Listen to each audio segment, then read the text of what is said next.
Selamat datang, para jiwa yang terpilih. Hal paling berbahaya yang bisa kamu berikan kepada seseorang adalah akses tanpa pengawasan.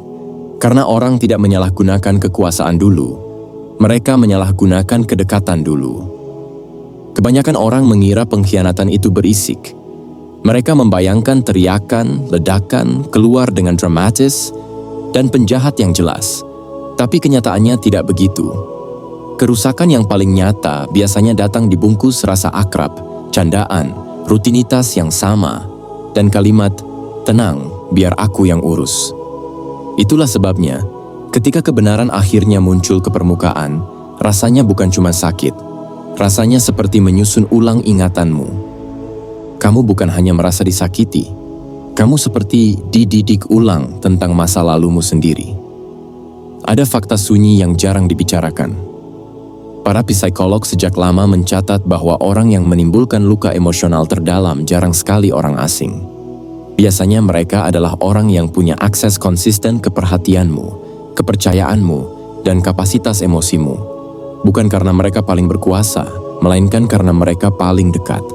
Kedekatan menurunkan pertahanan lebih cepat daripada otoritas apapun. Dan ketika pertahanan turun, hampir apapun bisa lewat tanpa terlihat. Termasuk manipulasi yang memakai wajah ramah. Itulah mengapa, saat keseluruhan ceritanya akhirnya klik, reaksi pertama bukan sedih. Reaksi pertama adalah tidak percaya. Kamu memutar ulang percakapan, candaan, momen kecil yang dulu kamu anggap sepele, lalu tiba-tiba semuanya tidak lagi terasa polos. Semuanya tersusun. Semuanya masuk akal. Dan disitulah kalimat itu terbentuk di kepalamu. Bukan dramatis, bukan keras, tapi dengan ketenangan yang mengerikan. Kalau saja aku tahu ini lebih awal, aku akan pergi tanpa bilang apa-apa. Yang membuatnya lebih gelap adalah ironi di dalamnya. Sifat-sifatmu yang membuatmu layak dipercaya, sabar, pengertian, mau melihat sisi baik orang, justru sifat-sifat yang membuat situasinya bertahan lebih lama dari seharusnya. Kamu tidak mengabaikan tanda bahaya karena kamu buta. Kamu mengabaikannya karena kamu manusia. Karena kamu percaya konteks itu penting. Karena kamu mengira kelayakan itu saling berbalas. Dan asumsi itu saja sudah membuat banyak orang kehilangan bertahun-tahun dari hidupnya. Dan tidak ada yang menuliskan itu di riwayat hidup. Lalu ada bagian yang sedikit tidak nyaman, sedikit lucu juga. Begitu kejernihan datang, kamu bahkan tidak lagi merasa perlu berdebat. Tidak ada penjelasan panjang, tidak ada konfrontasi dramatis. Hanya tawa kecil di dalam diri seperti, "Wah, aku ini dulu ngasih akses VIP ke orang yang seharusnya masih nunggu di ruang tunggu." Ini bukan cerita tentang dendam. Ini cerita tentang konteks. Karena kalau kamu tahu cerita lengkapnya, bukan versi yang kamu dengar, bukan versi yang mereka pentaskan, tapi versi yang tanpa edit, kamu tidak akan merasa marah. Kamu akan merasa selesai. Nomor satu, mereka tidak salah paham padamu. Mereka mengeditmu. Yang paling menyakitkan bukan karena mereka keliru menilai kamu. Yang paling menyakitkan adalah mereka tahu cukup banyak tentang kamu untuk mengubah ceritanya dengan sengaja. Salah paham itu tidak sengaja. Mengedit itu disengaja. Mereka mendengarkan dengan teliti, mengingat secara selektif, lalu menceritakan ulang hidupmu dengan potongan yang hilang. Bagian yang membuat mereka tidak nyaman, harus bertanggung jawab atau terlihat. Yang orang lain dengar akhirnya bukan kamu. Itu versi kamu yang membuat mereka tampak lebih baik. Itulah sebabnya membela diri selalu terasa melelahkan. Kamu bukan sedang membetulkan kesalahan. Kamu sedang melawan narasi yang sudah dikemas dan disebarkan. Begitu sebuah cerita diedit, fakta tidak lagi jatuh dengan cara yang sama. Konteks menghilang, motif dipelintir, reaksimu disorot, sementara tindakan mereka diam-diam dikeluarkan dari bingkai. Tiba-tiba kamu tampak emosional, sulit, atau membingungkan, dan mereka terlihat sabar, peduli, dan korban salah paham. Itu tidak terjadi kebetulan. Mereka tahu momen mana yang harus diulang dan momen mana yang harus dikubur. Mereka memutar hari-hari terlemahmu dan melewati hari-hari ketika kamu tenang, jelas, dan adil. Mereka membingkai batasanmu sebagai sikap dan kelelahanmu sebagai ketidakstabilan. Mengedit itu bekerja bukan karena ia berbohong secara terang-terangan. Ia mengatur ulang, dan kebenaran yang diatur ulang lebih sulit ditantang daripada kebohongan yang kasar. Inilah juga alasan kamu merasakan frustrasi dalam yang sulit kamu jelaskan. Di permukaan, semuanya terdengar hampir benar, tapi ada sesuatu yang terasa melenceng. Karena cerita yang diedit tetap mengandung kebenaran, hanya bukan keseluruhannya. Dan kebenaran parsial cukup kuat untuk meyakinkan orang lain, sambil tetap mengkhianatimu. Kesadaran paling berat adalah, sebagian orang tidak menginginkan kejelasan.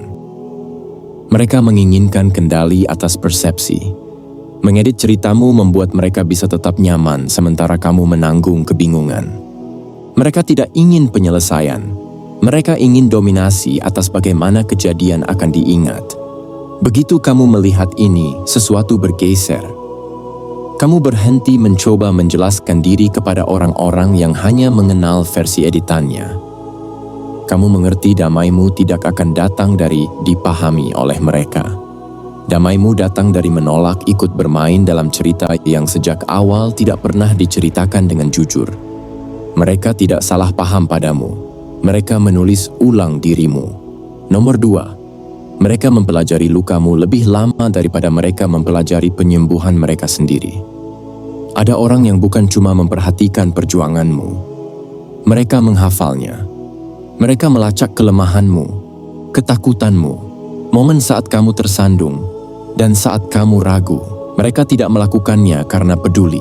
Mereka melakukannya karena mengetahui kerentananmu memberi mereka kuasa. Sementara kamu berusaha pulih, maju, atau sekadar bertahan, mereka diam-diam mencatat. Di titik mana harus menekan, kapan harus terlihat simpatik, dan kapan harus menghilang sepenuhnya. Ini bukan kebetulan, ini presisi. Dan menyadari bahwa orang yang kamu percaya memiliki panduan untuk menyakitimu, itu melelahkan. Yang membuatnya makin licik. Mereka tidak selalu kejam sepanjang waktu. Mereka mencampur kebaikan dengan manipulasi, sehingga lukanya terasa putus-putus, tidak stabil, dan hampir mustahil untuk dipanggil terang-terangan. Kamu mungkin menyalahkan diri sendiri karena merasa terlalu sensitif, karena rasa sakitnya tidak terus-menerus. Padahal bukan tidak konsisten, itu terhitung. Mereka tidak kejam karena tidak sengaja. Mereka kejam dengan kesabaran orang yang sudah melatih langkahnya. Mereka tahu momen mana yang akan membuatmu kehilangan kendali, dan momen mana yang akan membuatmu meragukan penilaianmu sendiri. Saat kebenaran akhirnya menghantam, kamu sadar betapa banyak energi yang kamu habiskan untuk melindungi mereka atau menjelaskan dirimu. Kamu berputar-putar membela perasaanmu pada orang yang sejak awal sudah memutuskan cara menafsirkannya. Mereka bukan sekadar mengamati. Mereka memetakan, mengantisipasi, dan mengeksploitasi. Setiap kelemahan yang kamu perlihatkan menjadi cetak biru. Setiap momen percaya menjadi pintu. Memahami ini mengubah cara kamu berinteraksi dengan orang selamanya. Kamu berhenti mengharapkan empati dari tempat yang tidak memilikinya, dan berhenti memberi ruang kepada orang yang melihatmu hanya sebagai sumber kenyamanan mereka. Kamu belajar bahwa bertahan hidup bukan hanya soal tahan banting. Ini soal mengenali pola pengamatan, tahu kapan kamu sedang dipelajari, dan memilih untuk tidak terus menjadi buku terbuka bagi orang yang membacamu hanya untuk memanipulasimu. Mereka tidak gagal memahami lukamu. Mereka mempelajarinya lebih tekun daripada mereka mempelajari diri mereka sendiri.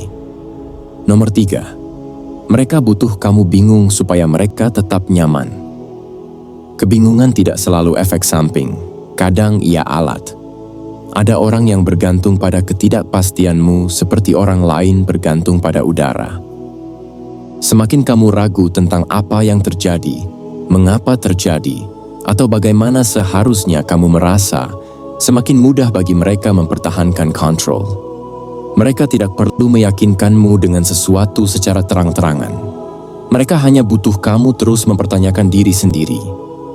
Apa aku salah paham? Apa aku berlebihan? Apa aku terlalu sensitif? Siklus ragu itu membuatmu berputar di tempat, sementara mereka tetap nyaman tanpa berubah.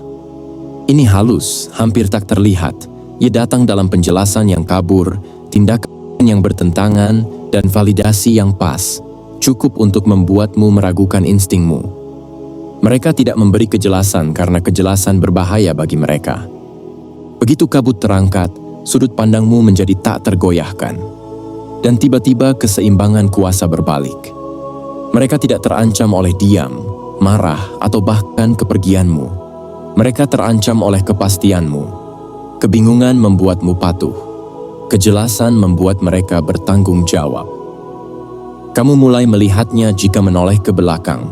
Ketidakkonsistenan kecil yang tak pernah pas, alasan yang tak masuk akal, cara mereka mudah tersinggung setiap kali kamu meminta kejelasan. Setiap interaksi dirancang untuk membuat cerita tetap tidak lengkap, membuat persepsimu menggantung. Itu bukan acak. Itu bukan karena mereka ceroboh. Itu terhitung untuk menjaga kenyamanan mereka dengan mengorbankan ketenanganmu. Begitu kamu melihat ini, sesuatu klik. Kamu sadar frustrasimu bukan karena kurang informasi. Frustrasimu karena manipulasi yang sengaja membuatmu berada dalam gelap. Kamu berhenti membuang energi untuk mendamaikan kontradiksi. Berhenti minta maaf karena kamu bingung, dan berhenti berharap kejujuran dari tempat yang sejak awal tidak berniat jujur. Mereka tidak berantakan. Mereka tidak inkonsisten karena keliru. Mereka butuh kamu bingung, karena kenyamanan mereka bergantung padanya. Nomor 4, mereka menghukummu karena kamu mulai mengenali pola. Ada orang yang tidak sanggup menerima kebenaran. Apalagi ketika kebenaran itu dipantulkan kembali dengan cara yang tidak bisa mereka sangkal. Setiap kali kamu mulai menghubungkan titik-titik, melihat pengulangan, atau memahami ritme perilaku mereka, suasananya berubah. Kamu bukan kebanyakan mikir, kamu bukan mengada-ada. Kamu melihat struktur tindakan mereka, cetak biru yang mereka harap tidak pernah kamu sadari. Dan kesadaranmu menjadi kesalahanmu. Mereka tidak meledak secara acak. Mereka bereaksi tepat pada kesadaranmu. Kalau kamu menangkap alasan mereka, mereka akan menaikkan tekanan. Kalau kamu mencium kebohongan mereka, mereka akan mengalihkan. Kalau kamu melihat siklus yang mereka pakai untuk mengontrol, mereka akan mengguncang persepsimu. Setiap kali kamu mulai paham, hukuman halus itu mengikuti. Tujuannya bukan menyakitimu secara fisik. Tujuannya membuat menyadari terasa tidak aman. Kesadaran mengancam ilusi yang mereka bangun. Dan semakin kamu melihat, semakin berbahaya kamu di mata mereka. Hukuman ini tidak selalu keras. Ia datang sebagai sikap dingin, diam yang menghukum, agresi pasif, manipulasi kecil. Ia datang sebagai pembatalan persepsimu, membingkai pemahamanmu sebagai reaksi berlebihan, terlalu sensitif, atau paranoid. Mereka menghukummu dengan cara yang membuatmu meragukan pikiranmu, ingatanmu, penilaianmu. Mereka mengubah kecerdasanmu jadi beban, sesuatu yang harus dikelola, dikecilkan, atau dihukum karena berani ada. Lama-lama itu melelahkan. Kamu mulai meragukan instingmu sendiri karena setiap kali kamu mempercayainya, kamu bertemu perlawanan, penolakan, atau distorsi. Mereka berharap hukuman halus yang berulang bisa mengikis kemampuanmu mengenali pola, agar kamu berhenti melihat cukup lama sehingga mereka bisa menguasai lagi. Kebenaran pahitnya, mengenali pola bukan kelemahan, itu kekuatanmu. Dan hukuman mereka adalah bukti kamu melihat dengan jelas. Setiap konsekuensi tidak nyaman dari kesadaran adalah sinyal kamu sudah mengelupas lapisan yang mereka niatkan tetap tersembunyi. Mereka tidak menghukummu karena kamu salah. Mereka menghukummu karena kamu benar, dan benar menakutkan mereka. Nomor 5, mereka menjadikan empati kamu sebagai tempat persembunyian mereka. Empati adalah anugerah, tapi sebagian orang memperlakukannya seperti celah hukum. Mereka bergantung pada kemampuanmu memahami, memaafkan, dan melihat kompleksitas manusia, bukan karena mereka menghormatinya, melainkan karena itu memberi mereka perlindungan. Setiap kali kamu bersabar, memberi kesempatan kedua, atau ragu untuk menegur, mereka menghitungnya sebagai izin. Belas kasihmu jadi perisai bagi tindakan mereka, cara untuk bergerak tanpa konsekuensi. Mereka tahu kamu akan mencari alasan sebelum mencari pintu keluar, dan keraguan itu membuat mereka nyaman, sementara perilaku yang seharusnya tidak layak tetap berjalan. Ini halus, mereka tidak langsung menyerangmu dengan kebohongan besar. Mereka menumpuk kebaikanmu ke dalam strategi mereka. Mereka memainkan rasa adilmu, keinginanmu melihat yang baik, dan keenggananmu membuat keributan. Empatimu berubah jadi alat yang bekerja untuk mereka tanpa perlu memakseti. Kamu memberi mereka prasangka baik dan sebagai balasannya, mereka mengambilnya. Saat kamu meragukan insting atau menyalahkan diri, itu mereka sedang memanen kelayakanmu. Bagian terburuknya, betapa meyakinkan rasanya saat itu terjadi. Mereka ahli mencampur kebenaran dan manipulasi, menunjukkan sedikit penyesalan, sedikit rapuh, sehingga empati kamu terasa seperti respons yang benar. Kamu ingin menolong, karena begitulah dirimu. Tapi setiap tindakan peduli pelan-pelan mengajari mereka bahwa konsekuensi tidak diperlukan. Akhirnya kamu sadar, kemampuanmu memahami justru menjadi tempat persembunyian bagi orang yang tidak pernah berniat terlihat jujur. Mereka memakai belas kasihmu untuk menutup kelalaian, ketidakjujuran, atau egoisme mereka. Waktu yang kamu habiskan mencoba mengurai, membenarkan, atau menyelamatkan mereka tidak sia-sia karena itu menunjukkan kekuatanmu. Tapi itu terbuang pada orang yang tidak pantas menerima kedalamanmu. Mereka tidak melihat empati sebagai kekuatan. Mereka melihatnya sebagai brankas tempat mereka bisa bersembunyi. Aman karena kamu selalu mau peduli. Nomor 6. Mereka memakai kedekatan, bukan kekuasaan, untuk menyakitimu. Luka tidak selalu datang dari orang yang berkuasa. Paling sering, ia datang dari orang yang cukup dekat untuk melihat rutinitasmu, tahu kebiasaanmu, mengerti batasanmu, namun tidak menghormatinya. Mereka tidak perlu jabatan untuk memengaruhi hidupmu. Mereka hanya butuh akses. Mereka beroperasi di ruang-ruang yang kamu anggap aman, di momen saat pertahananmu turun, di lingkungan yang kamu kira netral.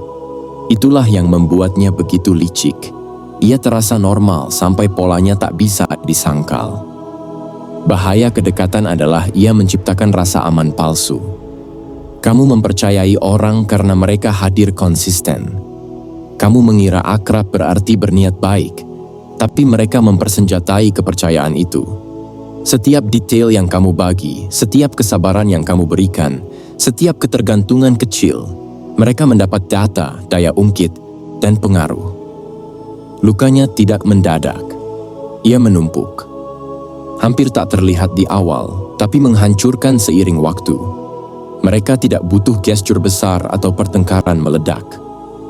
Tindakan kecil yang diulang dengan cara yang tepat cukup untuk merusak, menggerogoti, atau mengacaukanmu. Itulah sebabnya orang luar sering tidak melihatnya. Dari luar, hubungan itu tampak biasa, bahkan ramah. Tidak ada pelanggaran yang mencolok, tidak ada drama besar. Kerusakan terjadi diam-diam di sela-sela, di momen tak teramati. Ia hidup dari nalurimu untuk percaya, memberi kesempatan, dan mengira orang dekatmu selaras dengan kebaikanmu. Saat kebenaran akhirnya jelas, rasanya seperti tersetrum. Bagaimana orang sedekat itu bisa menimbulkan kekacauan sebesar itu? Mengerti ini mengubah cara kamu memandang koneksi selamanya. Kamu jadi menjaga ruang, selektif pada perhatian, dan hati-hati pada siapa yang pantas dekat. Kamu belajar bahwa kuasa tidak selalu terlihat, dan pengaruh sering lebih berbahaya daripada otoritas. Mereka tidak perlu mendominasi dengan force, mereka butuh akses. Dan kedekatan memberi mereka senjata sempurna. Nomor 7. Mereka membenci integritasmu karena mereka tidak bisa meminjamnya. Integritas bukan barang yang bisa dipinjam. Ia tidak bisa dipalsukan, dipakai sebentar seperti kostum. Dan itulah tepatnya mengapa sebagian orang tidak tahan melihatnya ada di kamu. Mereka membencinya karena itu menelanjangi jalan pintas yang mereka ambil, kompromi yang mereka benarkan, dan kebohongan yang mereka pelihara demi merasa baik-baik saja. Konsistensimu, kejujuranmu, dan penolakanmu untuk tunduk pada manipulasi menyorot semua hal yang mereka hindari. Mereka tidak menyerangmu karena kamu sulit. Mereka menyerangmu karena kamu nyata di dunia yang mereka bangun dengan rekayasa. Kebencian ini sering muncul dalam bentuk yang membingungkan. Mereka akan menguji, mendorong batas, menantang nilai-nilaimu secara halus. Berharap kamu menyerah. Setiap kali kamu tetap teguh, mereka diingatkan bahwa kekuatanmu tidak tersedia untuk mereka pakai. Keteguhanmu menjadi cermin yang ingin mereka pecahkan daripada mereka tatap. Ini bukan sekadar beda pendapat. Ini tentang keberadaanmu sebagai standar yang mereka tidak mampu capai. Mereka merasa terbuka bukan karena kamu menyerang, tapi karena integritasmu menolak memberi ruang bagi jalan pintas mereka. Ironinya tajam. Keandalan, keadilan, dan harga diri yang mereka iri dan benci justru yang membuatmu tetap waras di ruang yang kacau. Sementara mereka bergantung pada manipulasi dan kelenturan moral untuk bertahan. Melihat kamu berdiri di realitas membuat kebohongan mereka tampak jelas, dan itu membuat mereka tidak nyaman dengan cara yang sulit mereka akui. Akhirnya kamu sadar, kebencian itu bukan personal seperti yang kamu kira. Itu tentang kontrol. Mereka ingin akses pada keteguhanmu, kejujuranmu, tulang punggung moralmu, tanpa kerja membangunnya sendiri. Integritasmu tidak bisa dipinjam, dan fakta itu membuatmu tak tersentuh dengan cara yang menakutkan mereka. Mereka tidak membencimu karena apa yang kamu lakukan. Mereka membencimu karena siapa kamu, karena mereka tidak akan pernah bisa menirunya. Nomor 8. Mereka lebih takut pada ingatanmu daripada suaramu. Sebagian orang mengira bahaya ada di apa yang kamu ucapkan, padahal ancaman sebenarnya ada di apa yang kamu ingat. Ingatan adalah catatan realitas yang permanen, jujur, dan tidak butuh drama untuk punya kuasa. Itu sebabnya ada orang yang takut pada daya ingatmu lebih daripada keluhanmu. Mereka tahu, selama ingatanmu utuh, tidak ada kebohongan, alasan, atau distorsi yang bisa bertahan lama. Ingatanmu sendiri bisa meruntuhkan narasi yang mereka jaga bertahun-tahun. Mereka tidak terlalu khawatir tentang apa yang kamu ceritakan kepada orang lain, karena dalam kepala mereka, kata-kata bisa diatur, diabaikan, atau dipatahkan. Tapi ingatan berbeda. Ingatan adalah bukti internal yang tidak bisa dibungkam atau ditulis ulang. Setiap manipulasi halus, setiap pengkhianatan, setiap motif tersembunyi, kamu mengingatnya. Dan itu membuat mereka gentar, karena kamu tidak butuh paham bukti dalam bentuk apapun untuk tahu urutannya. Kamu sudah punya garis waktunya, konteksnya, dan kesadaran yang mereka harap kamu lupakan. Itulah mengapa gaslighting, memindahkan kesalahan, dan taktik membuat bingung begitu sering dipakai. Mereka mencoba membuatmu meragukan ingatanmu agar kejernihanmu keruh. Mereka menanam narasi bahwa kamu berlebihan, mengada-ada, atau salah ingat, karena kalau mereka bisa membuatmu meragukan ingatan, mereka mendapat kembali sebagian kontrol. Tapi selama ingatanmu tajam, kebenaran itu tetap ada. Diam, namun kokoh, menunggu saat kamu memutuskan untuk bertindak, bicara, atau sekadar pergi. Dan ketika kamu menyadarinya, ada kepuasan sunyi. Mereka tidak pernah paham bahwa ingatan itu senjata yang bahkan tidak perlu kamu angkat. Ia adalah buku besar senyap yang menjaga keseimbangan realitas. Mereka tidak takut suaramu. Mereka takut ingatanmu, karena ingatanmu memegang cerita yang tidak bisa diubah dari semua yang mereka kira bisa mereka sembunyikan. Nomor 9. Mereka ingin akses pada cahayamu tanpa tanggung jawab atas lukamu. Ada orang yang menyukai apa yang kamu bawa ke sebuah ruangan, tapi tidak tertarik pada harga yang kamu bayar untuk bisa membawanya. Mereka menikmati hangatmu, energimu, cara pandangmu, humormu, ketangguhanmu. Mereka hadir untuk manfaat, bukan untuk beban. Mereka ingin hasil penyembuhanmu tanpa mengakui cedera yang memaksamu sembuh. Itulah mengapa kehadiran mereka terasa bersyarat. Mereka nyaman selama kamu tetap terang, stabil, dan berguna. Begitu lukamu terlihat, minat mereka turun. Mereka memperlakukan kekuatanmu seperti muncul tiba-tiba. Seolah kamu bangun suatu hari dengan kebijaksanaan dan ketenangan tanpa proses. Mereka melewatkan bab saat kamu hancur, lelah, dan berusaha sendirian. Mereka ingin kesabaranmu tapi bukan sakitmu, wawasanmu tapi bukan batasmu, loyalitasmu tapi bukan kebutuhanmu. Itu konsumsi yang menyamar jadi koneksi. Disitulah ketimpangan terlihat. Kamu diharapkan hadir dalam keadaan utuh, memaafkan, dan memahami. Sementara sejarahmu dianggap merepotkan. Saat lukamu muncul, mereka bilang kebanyakan. Saat kamu memasang batas untuk melindungi luka itu, mereka bilang kamu menjauh. Mereka mengagumi cahayamu, tapi membenci perawatan yang dibutuhkan agar cahaya itu tetap hidup. Lama-lama kamu sadar betapa sepinya akses seperti itu. Diapresiasi hanya karena apa yang kamu berikan, bukan karena apa yang kamu lewati, mengurasmu. Kamu mulai merasa seperti sumber daya, bukan manusia. Dan kejernihan itu datang. Siapapun yang menikmati cahayamu sambil meremehkan lukamu, bukan benar-benar terhubung padamu. Mereka menempel pada apa yang kamu sediakan. Mereka tidak pernah ingin menanggung sakitmu. Mereka hanya ingin kilau yang lahir dari kamu yang bertahan, tanpa menghormati harga yang membuat kilau itu mungkin. Nomor 10. Mereka mengira daya tahanmu adalah izin. Daya tahan bukan kelemahan, tapi sebagian orang tidak bisa membedakan. Mereka melihat kemampuanmu bertahan, menahan, melewati kesulitan, lalu mengira kamu tersedia untuk apa saja. Untuk tuntutan mereka, kesalahan mereka, manipulasi mereka. Setiap kompromi yang kamu buat, setiap kali kamu menahan marah, setiap kali kamu menelan frustrasi, mereka membacanya sebagai lampu hijau. Mereka mengira kesabaranmu adalah kontrak. Mereka mengira ketenanganmu adalah jaminan bahwa kamu akan menampung segalanya tanpa konsekuensi. Mereka menyamakan bertahan dengan setuju, dan salah hitung itu membuatmu membayar lebih mahal daripada yang kamu sadari saat itu. Itulah mengapa daya tahan berbahaya di tangan orang yang tidak pantas.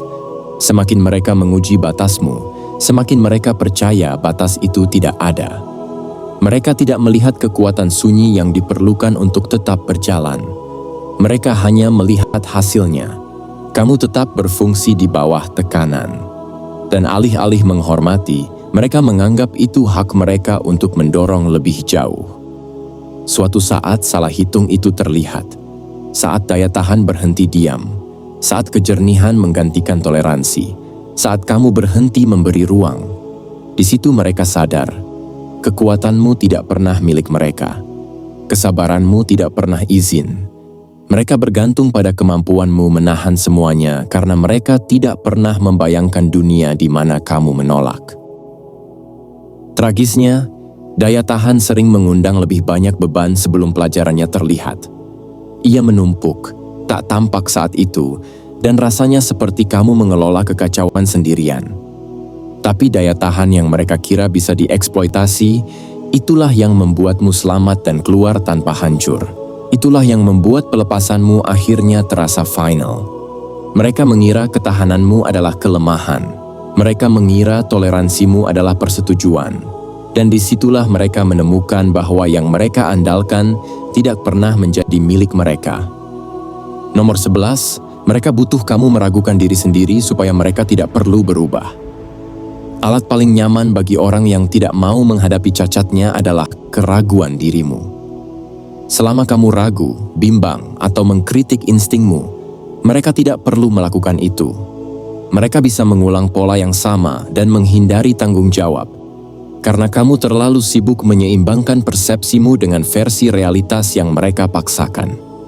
Keraguanmu menjadi selimut sempurna. Perisai tak terlihat yang membuat mereka bisa bergerak tanpa refleksi.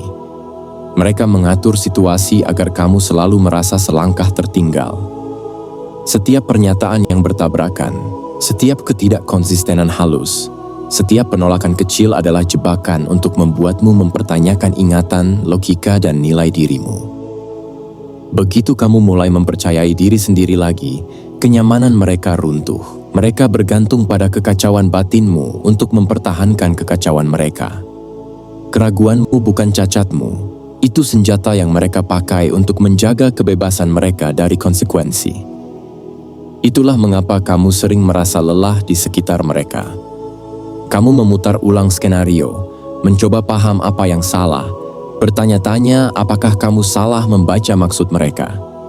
Sementara mereka tidak menanggung beban itu, karena energinya mereka pakai untuk menghindari insight. Kamu melakukan kerja mental dan emosional yang seharusnya mereka lakukan, tapi mereka tolak. Ironinya tajam, semakin mereka bergantung pada keraguanmu, semakin terlihat betapa enggannya mereka berubah. Kamu mulai melihat pola itu, dan kebenaran jadi tak terbantahkan. Ketidaknyamanan yang kamu rasakan bukan kegagalanmu, itu kegagalan mereka. Keraguanmu adalah tirai yang membuat mereka tetap sama, sementara kamu terus terguncang. Begitu kamu keluar dari balik tirai itu dan merebut kembali kejernihanmu, kamu meninggalkan mereka telanjang di kebenaran yang mereka hindari. Mereka tidak perlu berdebat denganmu, mereka hanya butuh kamu ragu, agar mereka tidak perlu melakukan satu hal yang paling mereka takutkan: berubah. Nomor 12, mereka tidak kaget kamu pergi. Mereka kaget kamu melihat mereka. Momen kamu pergi tidak selalu yang paling mengejutkan bagi orang yang suka mengendalikan. Mereka sering sudah memprediksi orang akan pergi suatu hari. Yang benar-benar mengguncang mereka adalah menyadari kamu sadar sejak lama. Mereka mengandalkan kebingunganmu, toleransimu, dan kebiasaanmu merasionalisasi. Mereka mengira kamu tidak akan melihat motif, pola, dan manipulasi yang diulang. Mereka tidak pernah membayangkan kamu akan menghubungkan titik-titik sebelum terlambat. Kesadaranmu adalah pengkhianatan yang tidak mereka siapkan. Mereka berjalan hati-hati, mengatur citra, menyamarkan niat dengan pesona, kerentanan, atau kewajaran. Mereka tidak mengantisipasi transparansi, karena transparansi mengancam cerita yang mereka jaga. Mereka bergantung pada orang lain, tidak memperhatikan, tidak mengingat sepenuhnya, tidak menarik garis. Dan ketika kamu memperhatikan, ketika kamu mengingat, ketika kamu bertindak, ilusi itu terbuka. Ketakutan mereka bukan pada konfrontasi, ketakutan mereka pada kepastian yang lahir saat seseorang akhirnya melihat dengan jelas. Kejutannya tidak selalu berisik, ia ada pada perubahan nada suara, ketegangan yang tiba-tiba, alasan yang mulai tersandung. Itu momen ketika mereka sadar orang yang mereka coba disorientasikan ternyata tidak buta. Kejernihanmu menulis ulang dinamika, kuasa yang mereka kira mereka punya lenyap saat kamu melangkah keluar dengan mata terbuka. Dan itulah mengapa, ketika seseorang akhirnya pergi dari lingkungan yang dikendalikan manipulasi, rasanya seperti bebas. Itu bukan hanya meninggalkan hal toksik, itu menegaskan bahwa pengamatanmu, instingmu, dan persepsimu lebih penting daripada ilusi yang mereka paksa. Kepergianmu bukan hukuman. Pengakuan bahwa kamu sadar adalah yang membuat mereka runtuh. Mereka tidak takut kamu tidak ada. Mereka takut kamu melihat semuanya selama ini. Nomor 13, mereka bergantung pada keheninganmu, bukan pada pemaafanmu. Bagi manipulator, pemaafan sering tidak sepenting itu. Yang mereka butuhkan adalah keheninganmu. Mereka tidak perlu kamu melepaskan marah. Mereka perlu kamu diam, menjaga kebenaran tetap tertutup, dan mempertahankan ilusi bahwa semuanya baik-baik saja. Kesediaanmu bicara mengancam cerita yang mereka bangun. Jadi mereka mengandalkan kerahasiaanmu, kesabaranmu, dan harapan bahwa kamu akan memendam luka alih-alih membuka fakta. Keheningan adalah satu-satunya yang melindungi mereka, dan mereka bergantung pada itu jauh lebih besar daripada pemaafan apapun. Setiap kali kamu menekan perasaanmu, setiap kali kamu membenarkan inkonsistensi mereka, kamu memperkuat rasa aman mereka. Mereka tahu pemaafan tidak menghapus fakta, tapi keheningan bisa menguburnya di persepsi publik. Selama kamu diam, tindakan mereka bisa diceritakan ulang, dibingkai, atau dihapus lewat opini. Itulah mengapa bersuara terasa begitu radikal. Bukan tentang balas dendam atau drama. Ini tentang merebut kembali sesuatu yang mereka kira bisa mereka kuasai. Setiap kali kamu berhenti memendam manipulasi mereka, setiap kali kamu mencatat, mengingat, atau membagikan kebenaranmu, kamu mencabut keuntungan mereka. Mereka mengandalkan kamu untuk menampung, memaklumi, dan melupakan. Mereka tidak menyangka kamu akan sadar bahwa keheninganmu adalah senjata terbesar mereka, lalu memilih untuk tidak menyerahkannya lagi. Mereka tidak bergantung pada kamu memaafkan. Mereka bergantung pada kamu diam. Dan keputusanmu untuk bersuara adalah akhir dari kenyamanan mereka. Nomor 14, kalau cerita lengkapnya keluar, citra mereka tidak akan selamat. Ada orang yang menghabiskan lebih banyak energi melindungi citra daripada hidup jujur. Mereka merangkai versi diri yang ingin dilihat dunia, memilih momen mana yang ditonjolkan, kesalahan mana yang dimaafkan, dan kebenaran mana yang disembunyikan. Mereka tidak takut terbongkar, karena mereka tidak pernah salah sama sekali. Mereka takut terbongkar karena cerita lengkapnya terlalu merusak untuk ditahan. Jika setiap detail, setiap manipulasi, setiap ketidakkonsistenan terlihat, persona yang mereka sandarkan hidupnya akan runtuh seketika. Itulah mengapa mereka begitu ngotot mengendalikan persepsi. Taruhannya bukan reputasi, taruhannya bertahan hidup. Bahaya bukan sekadar malu, bahaya adalah pertanggungjawaban. Cerita lengkap tidak hanya menunjukkan cacat, ia menunjukkan niat, pola, dan pengulangan. Setiap kebohongan dan manipulasi menjadi tersambung, tak bisa disangkal, dan tak bisa lagi dibantah sebagai kebetulan. Mereka bergerak cepat mengendalikan narasi bukan karena mereka tidak salah, tapi karena mereka tahu, jika terlihat seutuhnya, keuntungan mereka habis. Setiap usaha menulis ulang sejarah, mendiskreditkan sudut pandangmu, atau membenarkan perilaku mereka adalah tindakan panik, kontrol kerusakan. Mereka paham betul bahwa terlihat sama dengan konsekuensi, dan konsekuensi sama dengan runtuh. Itulah mengapa kejernihanmu sangat berbahaya bagi mereka. Mereka tidak takut kemarahanmu. Mereka takut kebenaran yang kamu ingat, kamu simpan, dan suatu hari bisa kamu ungkap. Pengakuanmu atas cerita lengkap adalah ancaman tertinggi, karena ia tidak perlu dramatis untuk punya kuasa. Keberadaannya saja sudah meretakkan ilusi. Mereka tidak takut dinilai. Mereka takut dunia melihat siapa mereka sebenarnya. Dan jika cerita lengkapnya keluar, citra yang mereka poles seumur hidup akan hilang. Kesimpulan. Jika kamu mengikuti cerita ini dengan saksama, kebenarannya jadi sulit diabaikan. Apa yang tampak seperti perilaku biasa, pengkhianatan kecil, atau sekadar salah paham, ternyata tidak pernah benar-benar biasa. Setiap detail, setiap interaksi, setiap perhitungan diam adalah bagian dari pola yang bukan sekadar mengganggumu. Itu dirancang untuk mengontrol, memanipulasi, dan membuatmu tidak melihat dengan jelas. Mulai dari menulis ulang ceritamu, mempelajari lukamu, mempersenjatai empati kamu, setiap gerak punya strategi. Mereka mengandalkan daya tahanmu, kesabaranmu, bahkan pemaafanmu untuk melindungi mereka dari tanggung jawab. Dan di sepanjang proses, mereka percaya keheninganmu akan menutupi mereka, kebingunganmu akan menghibur mereka, dan ingatanmu akan rapuh sebelum tindakan mereka terbuka. Tapi ini kebenaran yang tidak bisa dibantah.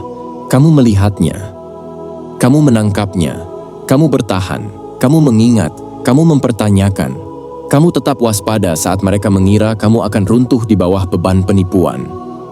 Dan setiap taktik yang mereka gunakan hanya membuktikan satu hal. Kejernihanmu adalah ancaman sejak awal. Saat kamu mengenali skala utuh dari apa yang dilakukan, kamu keluar dari narasi yang mereka coba jebakkan padamu. Kamu berhenti memberi kuasa pada orang yang tidak pernah pantas menerimanya, dan kamu merebut kembali cerita hidupmu, tanpa edit, tanpa dibengkokkan. Kekuatan dari semua ini bukan pada marah, balas dendam, atau pembalasan.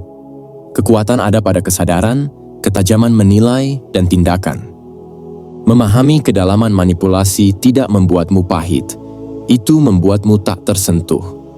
Itu membuatmu tahu siapa yang layak menerima energimu dan siapa yang sejak awal tidak pantas. Disinilah pembebasanmu dimulai. Bukan lewat konfrontasi, tapi lewat melihat dengan jelas, mengingat sepenuhnya, dan menolak ikut menanggung kebohongan yang tidak pernah menjadi milikmu. Kalau video ini memberimu kejernihan, kalau ia menamai sesuatu yang kamu rasakan tapi sulit kamu jelaskan, hormati kesadaranmu sendiri. Berlangganan kanal ini agar kamu tidak ketinggalan konten yang membongkar hal-hal tak terlihat. Suka video ini? Bagikan ke seseorang yang perlu melihatnya dan tulis komentar. Kebenaran apa yang paling menghantammu? Ceritamu, wawasanmu, dan suaramu penting. Dan sudah waktunya dunia mengakuinya. Tuhan memberkatimu.